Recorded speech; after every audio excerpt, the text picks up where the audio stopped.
நாடாளுமன்ற தேர்தலில் 40 தொகுதிகளிலும் திமுக டெபாசிட் வாங்க முடியாது என பேசியதற்கு பிராயச்சித்தமாக அண்ணாமலை சவுக்கடி செய்து கொள்ளப் போவதாக கூறியுள்ளாரா என அமைச்சர் சேகர்பாபு விமர்சனம் செய்துள்ளார்.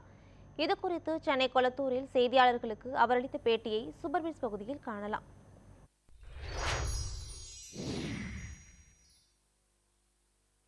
தற்போது சபரிமலை மண்டல காலம் முடிந்து அடுத்த மகர விளக்கு பூஜை காலம் தொடங்க இருக்கின்றது.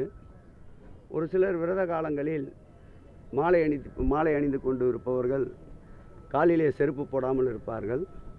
நான் கூட மலைக்கு மலை ஏறும்போது காலிலே செருப்பு அணிய மாட்டேன். இதை ஒரு சாக்காக வைத்து கொண்டிருக்கின்றவர் என்னவோ தெரியவில்லை. அதேபோல் நாடாளுமன்ற தேர்தலில் அவர் பெற்ற தோல்விக்கு இதுவரையில் பரிகாரம் தேடவில்லை. பல பேட்டிகளை நீங்களே கண்டிருப்பீர்கள். நிச்சயமாக கொங்கு மண்டலத்தில் அனைத்து தொகுதிகளிலும் நாங்கள் வெற்றி பெறுவோம். திமுக 40 தொகுதியிலும் டெபாசிட் வாங்காது என்று கூட எழுதி வைத்துக் கொள்ளுங்கள் என்று கூட பேட்டியை தந்திருந்தால் நீங்கள் அனைவரும் அறிந்த ஒன்றுதான்.